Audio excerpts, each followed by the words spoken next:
Good morning student. देखो air compressor का part 4 हम लास्ट क्लास में पढ़ाए थे, इसमें है पार्ट 5 का। ठीक है, तो एट फर्स्ट क्या करेंगे, एट फर्स्ट पहले हम थोड़ा न्यूमेरिकल करेंगे। ठीक है, एक न्यूमेरिकल करेंगे, उसके बाद थोड़ा थ्योरेटिकल पढ़ेंगे। ठीक है, तो क्वेश्चन दिया हुआ है, a single stage air compressor receive air at 1 bar and 27 degree centigrade. Okay, तो given data is given data क्या है, गिवन डाटा है 1 बार सिंगल स्टेज, तो P1 is equal to 1 bar and T1 is equal to कितना दिया है 27 degree centigrade. Okay, then deliver 6.5 bar, that means P2 is equal to 6.5 bar. P2 is equal to कितना bar है 6.5 बार। ठीक है, दोनों ही बार में है, कोई प्रॉब्लम नहीं होगा। The ATM pressure and the temperature, ATM pressure मतलब एटमोस्फेरिक प्रेशर, तो मतलब PA दिया हुआ है, PA कितना दिया हुआ है 1.013 बार एंड टेम्परेचर कितना दिया हुआ है TA इज इक्वल टू दिया हुआ है 15 degree centigrade. Okay, and the component follow at low PV2 PV 1.3 मैंने PV2 दी बार एन, हम लोग जानते हैं PV2 the bar n is equal to constant, that means n is equal to कितना है 1.3 है। एंड क्लियरेंस वॉल्यूम कितना दिया है 5% of stock volume, that means हम बोल सकते हैं VC is equal to 5% of VS। Okay, इतना डाटा दिया हुआ है, कितना क्या निकलना है वॉल्यूमेट्रिक एफिशिएंसी। तो वॉल्यूमेट्रिक एफिशिएंसी का फॉर्मूला हम पहले क्लास में निकाला था। तो वॉल्यूमेट्रिक एफिशिएंसी का फॉर्मूला क्या है, एक चीज़ बता देता है, वॉल्यूमेट्रिक एफिशिएंसी का नॉर्मल फार्मूला है eta zero is equal to volumetric efficiency is equal to कितना था P1 by PA into TA by T1 1 plus K minus K P2 by P1 whole to the power 1 by N। ठीक है, यही था। ठीक है, इसके बाद इफ PA मतलब द सक्शन एंड एम्बिएंट मतलब atmospheric pressure, ambient condition are same, that means क्या हुआ था PA is equal to PA हुआ था and TA is equal to TA हुआ था। तो इसमें PA is equal to PA बैठेंगे, TA इज इक्वल टू तेरी पूरा 1 हो जाएगा। तो उसके बाद फॉर्मूला आया था eta zero is equal to 1 plus K minus K P2 by P1 1 by N। तो दोनों फार्मूला निकले थे ना क्लास में, पहले क्लास में। तो इसमें कौन कंडीशन काम लाएगा, देखो इसमें है तो इसमें PA और P1 की सेम है नहीं है, तो इसमें तो फर्स्ट कंडीशन यूज होगा। PA P1 का सेम है, PA P1 सेम है नहीं है, तो फर्स्ट कंडीशन क्या होगा, first condition is eta zero is equal to PA by PA into TA by TA 1 plus K minus K P2 by P1 1 by N, यही formula था। तो नंबर बटा अच्छा K इजल क्या है, K इजल तो क्या है क्लियरेंस वॉल्यूम, K इजल तो क्या है ना, K इजल तो तुम लोग जानते हैं कि क्लियरेंस वॉल्यूम। तो क्लियरेंस वॉल्यूम इजल तो पहले निकाल देता है, क्लियरेंस वॉल्यूम इजल तो K इजल तो क्या है clearance volume, that is VC by VS था, यस और नो, यस। तो VC इजल कितना था 5% ऑफ इतना मतलब 0.05 VS, यस और नो, यस। तो 0.05 VS बाई VS पे काट जाएगा, तो K इज इक्वल टू कितना होगा 0.05, put the value this equation. तो ये इक्वेशन में बता दूँ P1 इज इक्वल टू कितना है, P1 is equal to 1 bar 1, TN is equal to कितना है, TA is equal to 15 degree से, इसको केल्विन में कर लेना 280 केल्विन, और इसको भी केल्विन में कर लेगा 300 kelvin. 280 by PA is equal to कितना है, PA इज इक्वल टू दोनों ही बार में है, कोई प्रॉब्लम नहीं है। T1 इज इक्वल टू कितना है 300, 1 plus K is equal to 0.05 minus 0.05, P2 क्या है, P2 what is the P2 is equal to P2 by P1 P2 is equal to 6.5, P1 is equal to 1 by N is equal to 1.3, यही था ना। Okay, इसके बारे में कितना answer आ रहा है, आंसर आ रहा है 79 इज इक्वल टू 79%, ये आंसर आ रहा है बढ़ने के बाद। ठीक है, कैलकुलेशन थोड़ा देख लेना, ठीक है कैलकुलेशन देख लेना। इसके बाद हम और एक न्यूमेरिकल करेंगे, तो उसका पहले थोड़ा हम एफिशिएंसी का फॉर्मूला निकाल देते हैं, ठीक है। कुछ एफिशिएंसी का फॉर्मूला बाकी है, सिर्फ वॉल्यूमेट्रिक एफिशिएंसी का फॉर्मूला निकाल लेते हैं, बाकी कोई एफिशिएंसी का फॉर्मूला नहीं निकाल लेते, ठीक है। तो हम लोग हेडिंग देंगे एफिशिएंसी ऑफ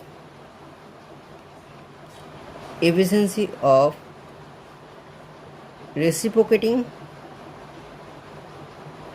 एयर कंप्रेशन।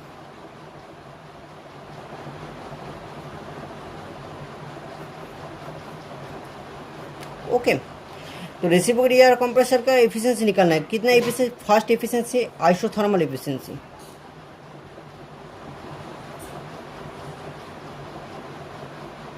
और आइसोथर्मल एफिशिएंसी का और एक बोलते हैं कंप्रेसर एफिशिएंसी। क्या बोलते हैं?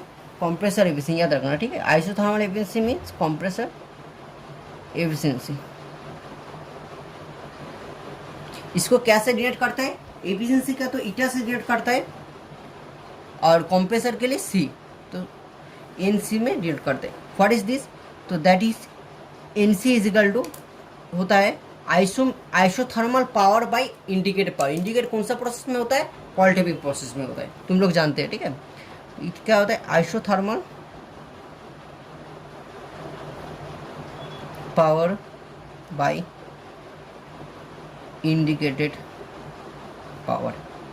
अच्छा, आइसोथर्मल पावर क्या होता है? आइसोथर्मल पावर जितना ही फॉर्मूला है उतना ही होता है आइसोथर्मल वर्क डन इजिकल होता है isothermal work done by indicated work done.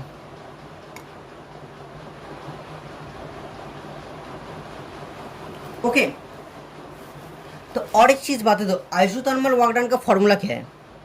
जानते हैं? आइसोथर्मल पहले क्लास में पढ़ा था ना, जो प्रूफ निकले थे। क्या फॉर्मूला था आइसोथर्मल वर्क डन का? आइसोथर्मल वर्क डन इजिकल क्या था?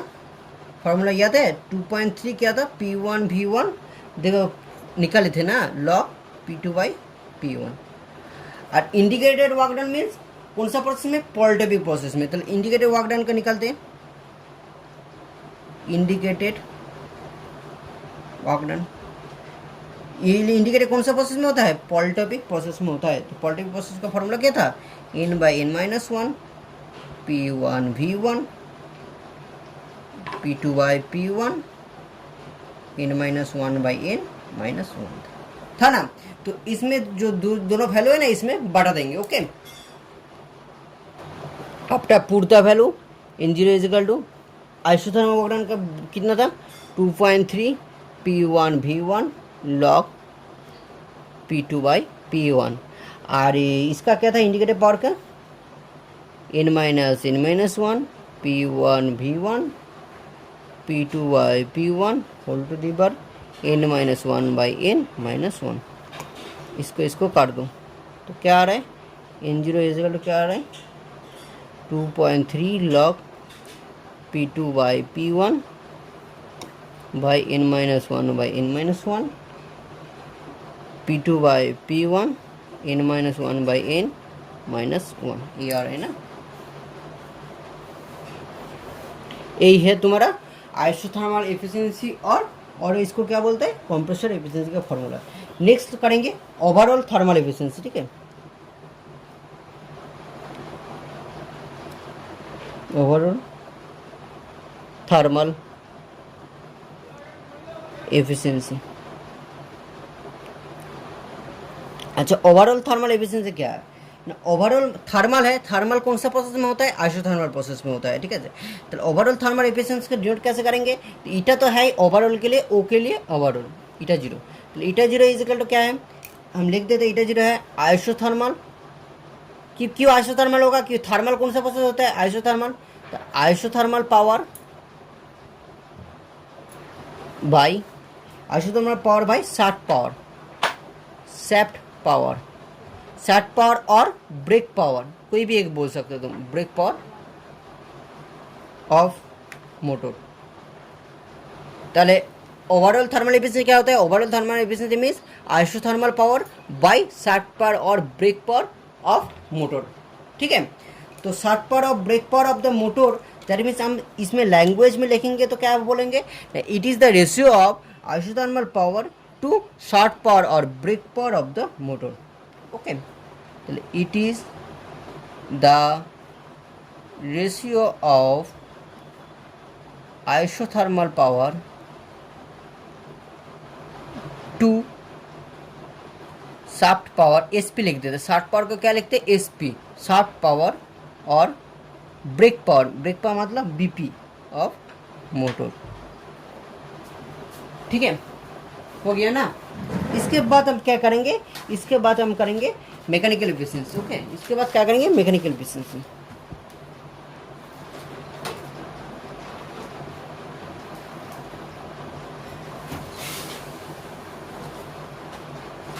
मैकेनिकल एफिशिएंसी कैसे नोट करेंगे ना? Eta M for mechanical gain M. तो मैकेनिकल एफिशिएंसी कौन से पावर में होता है? इंडिकेट पावर में होता है। मैकेनिकल एफिशिएंसी कौन सा पावर में होता है? इंडिकेट पावर में होता है। तो उसमें था आइसोथर्मल पावर, इसमें क्या होगा? इंडिकेट पावर बाई सेम चीज़ रहेगा। तो eta is equal to thermal efficiency कौन सा पावर में होता है? आइसोथर्मल पावर के लिए। मैकेनिकल एफिशिएंसी कौन सा पावर में होता है? इंडिकेटेड पावर में। ठीक है, तो क्या लिखेंगे? आइसोथर्मल में जाएगा में क्या लिखेंगे? Indicated power, indicated power. और बाई सेम चीज़ रहेगा, शाफ्ट पावर और ब्रेक पावर ऑफ मोटर। तो क्या होगा ना? It is the ratio of the indicated power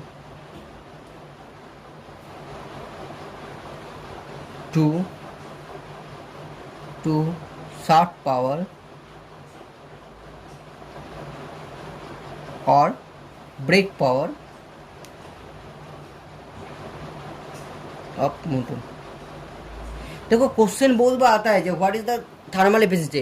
तो पहले क्या होगा? आंसर लिखने का यही तरीका है, जब पहले ऐसा लिखेंगे, उसके बाद इसका फॉर्मूला लिखेंगे, उसके बाद इसका डेफिनेशन लिखेंगे। फॉर्मूला लिखेंगे बस, डेफिनेशन नहीं लेंगे तो नंबर काट हो जाएगा। ठीक है, आंसर लिखने का यही तरीका है। ठीक है, तो मैकेनिकल एफिशिएंसी हो गया, ओवरऑल एफिशिएंसी हो गया। इसके बाद होता है आइसेंट्रोपिक एफिशिएंसी। आइसेंट्रोपिक, अच्छा, आइसेंट्रोपिक एफिशिएंसी में क्या होता है? आइसेंट्रोपिक एफिशिएंसी की ईटा तो आइसेंट्रोपिक एफिशिएंसी के लिए और आइसेंट्रोपिक के लिए आई है। तो क्या होता है? अच्छा देखो, पहले बात और एक बार बताते हैं। ठीक है, मैं ओवरऑल एफिशिएंसी के लिए क्या होता है? Isothermal power by shaft power और brake power of the motor. Mechanical efficiency क्या है? मैकेनिकल किस में होता है? इंडिकेटेड पावर में होता है, indicated power by shaft power. Isentropic efficiency के लिए क्या होगा? Isentropic power by shaft power, एक ही सेम चीज़ होगा। ठीक है, तो ऊपर में क्या होगा? आइसेंट्रोपिक पावर होगा ना।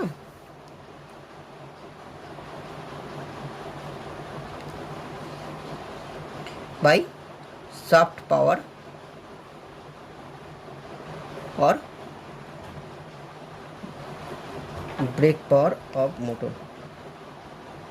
तो लैंग्वेज में लिखने का, फिर लैंग्वेज में लिखेंगे, क्या लिखेंगे? अच्छा, इसमें थोड़ा हेडिंग कर लो, क्योंकि ये बहुत क्वेश्चन आता है ना एसएससी जेई में, 12वीं जेई में बहुत रिपीटेड क्वेश्चन आता है, इसको थोड़ा हेडिंग कर लेना। ठीक है, और नोट्स बनाने जाओ। हम फिर से बोले, नोट्स जो बनाएगा वही होगा ना। वीडियो देख लिया बस, नोट्स नहीं बनेगा तो नहीं होगा। ठीक है, भूल जाओगे तुम लोग। ठीक है, नोट्स बना के जाओ। ठीक है, तो आइसेंट्रोपिक एफिशिएंसी क्या होता है? It is the ratio of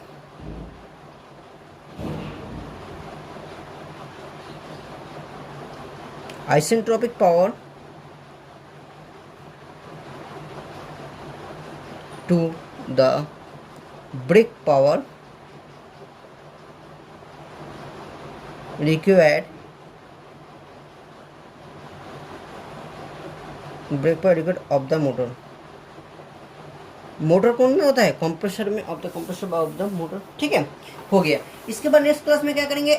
next और एक टाइम है, तो पहले हम मैथ कर लिया, उसके बाद थोड़ा एफिशिएंसी का फॉर्मूला लिखेंगे, फिर और एक मैथ करेंगे। थोड़ा टफ मैथ है तो थोड़ा करना होगा। ठीक है, हम लोग के लिए। ठीक है, मैथ थोड़ा टफ है, हाँ थोड़ा टफ है। ठीक है, तो नेक्स्ट पेज में कर रहे हैं। ठीक है,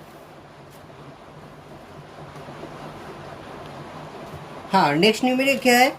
नेक्स्ट न्यूमेरिकल है a single stage single active reciprocating air compressor has the bore of 200 mm and stroke of 30 mm। Diameter दिया हुआ है एंड स्ट्रोक फॉर लेंथ दिया हुआ है। ठीक है, तो यहाँ पे हम लिख देते हैं गिवन डाटा।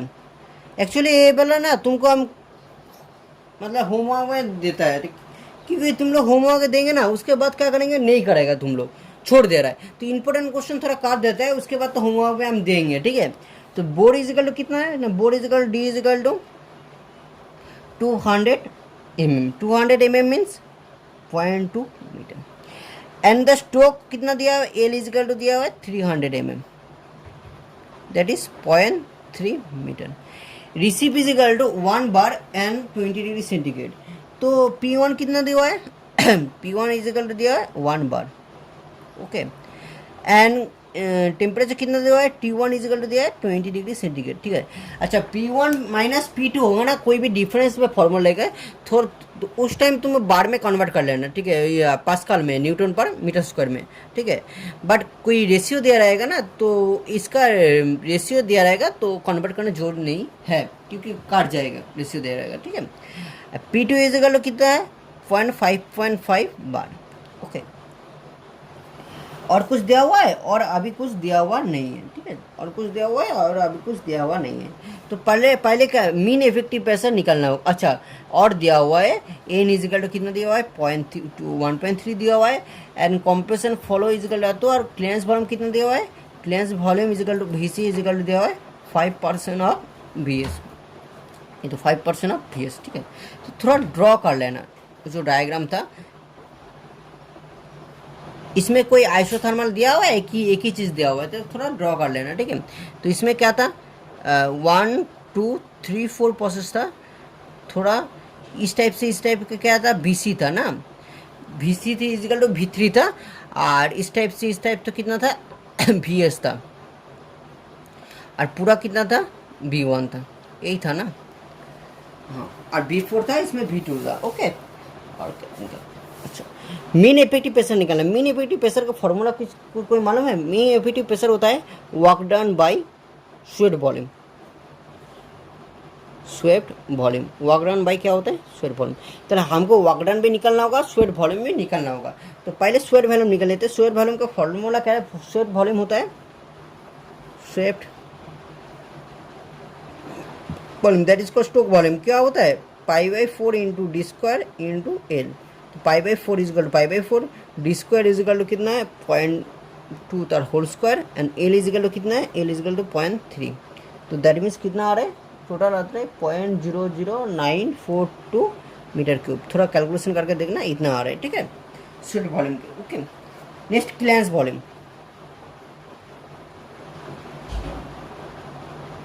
क्लियरेंस वॉल्यूम क्या होता है, अच्छा क्लियरेंस वॉल्यूम इजिकल टू क्या होता है, clearance volume is equal to VC is equal to कितना दिया हुआ है 5% ऑफ VS, ओके। तो 5%, अच्छा स्क्वायर वॉल्यूम तो निकल गई, इसको निकलना होगा, वर्क डन हमको निकलना होगा, वर्क डन कैसे निकलेंगे इसके बाद हम आएंगे, ठीक है। तो VC इजिकल टू, तो 5% मतलब क्या होता है 5/100, और VS इजिकल टू कितना होता है दिया हुआ है 0.00942, टोटल कितना आ रहा है, टोटल आ रहा है 0.00047 मीटर क्यूब आ रहे हैं, ठीक है, ओके। नेक्स्ट हमको क्या है, नेक्स्ट हमको है वर्क डन निकालना है। तो वर्क डन का फॉर्मूला क्या होता है, वर्क डन इजिकल टू, अब तो बोले थे ना विथ क्लियरेंस के, एक क्या कौन सा प्रोसेस में हो रहा है, विदाउट ना विथ क्लियरेंस के लिए हो रहा है। तो विथ क्लियरेंस के लिए फॉर्मूला क्या था, इसका पहले वाला वीडियो में कराए थे, n/n-1 into P1 V1 minus V4 P2/P1 n-1/n-1। तो क्या क्या नहीं निकाला, n तो निकल गया, P2 और P1 दिया हुआ है, निकल जाएगा, P1 तो है, V1 और V4 नहीं है अभी हमको, तो V1 कैसे निकलेंगे। तो एक चीज़ तो तुम जानते हैं, V1 इजिकल क्या होता है VS प्लस BC होता है, यस और नो, V1 इजिकल क्या होता है VS प्लस BC होता है। तो VS कितना हुआ है, VS है तुम्हारा, VS कितना है 0.00942 प्लस BC है 0.00047, टोटल कितना आ रहा है, जो करने के बाद कितना आ रहा है देखो, कैलकुलेटर में आ रहा है तुम्हारा 0.0098947, हाँ मीटर क्यूब, ठीक है, आ रहा है, इतना आ रहा है। और V1 में निकल गया, V4 कैसे निकलेंगे, V4 कैसे निकलेंगे, एक चीज़ बता दो, इस प्रोसेस में इस प्रोसेस ये तो कंप्रेशन के लिए है और ये तो एक्सपेंस के लिए है। पहले वीडियो में पढ़ा था इसका फॉर्मूला क्या था, ये दोनों ही P V to the power. तो वी नो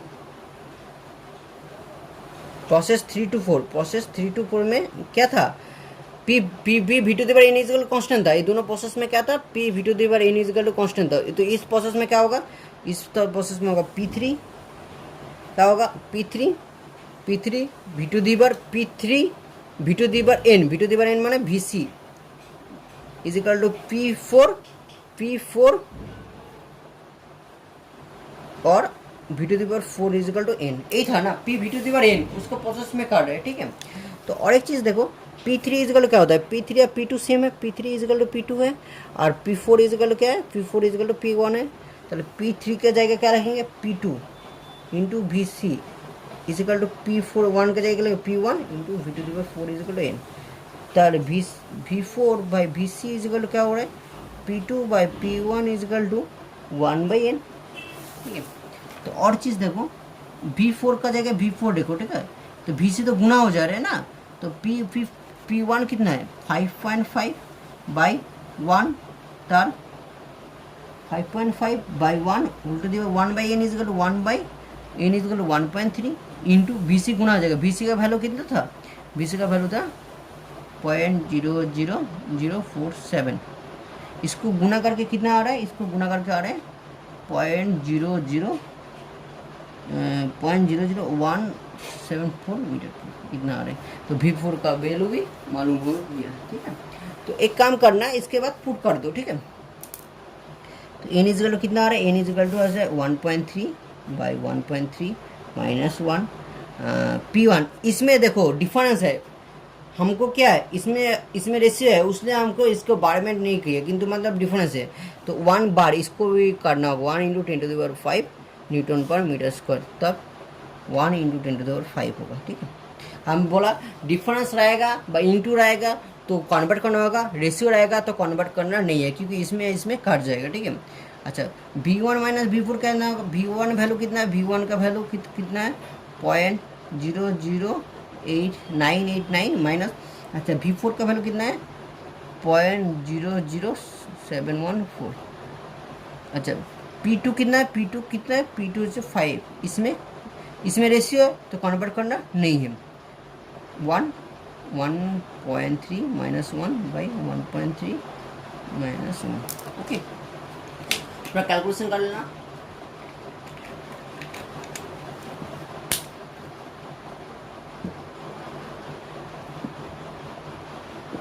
कितना आ रहा है 1702 न्यूटन मीटर आ रहे हैं। इसके बाद क्या होगा, इसके बाद हम निकलेंगे ये वाला, चलो वर्क डन भी मिल गया, स्वेट वॉल्यूम भी मिल गया। स्वेट वॉल्यूम कितना है, इतना, और वर्क डन कितना है, इतना। तो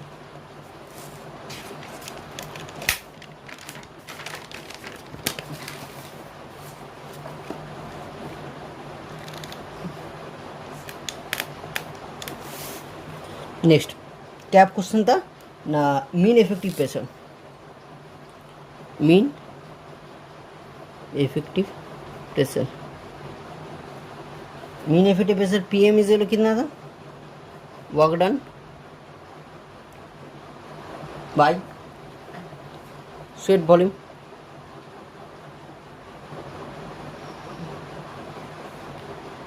चलो PM इज क्या, तो वर्क डन कितना है, वर्क डन है 1702, स्वेट वॉल्यूम कितना है 0.00974। चलो PM इज कितना है, रो नहीं, PM is mean effective pressure कितना है 180,700 न्यूटन पर मीटर स्क्वायर, ठीक है। और एक क्वेश्चन क्या था, और एक क्वेश्चन पावर रिक्वायर्ड था ना, तो नंबर 2 लिखो, power required to drive the compressor is equal क्या होगा, P इजिकल टू फॉर्मूला क्या है, P is equal W into NW by 60। तो क्या होगा NW इजिकल टू क्या होगा, NW इजिकल टू N, क्योंकि NW इजिकल टू N क्यों होगा, क्योंकि सिंगल स्टेज के लिए क्वेश्चन था, सिंगल स्टेज तुम लोग मालूम है सिंगल स्टेज क्या क्वेश्चन होता है। तो P इजिकल टू क्या होगा N into W into N by 60। Work done तो तुमको मालूम है कितना है वर्क डन, 1702। एन कितना है 500 आरपीएम है, देख लेना वहाँ पे दिया हुआ है क्वेश्चन में। बाई 60 इजिकल टू कितना आ रहा है 1483 वाट।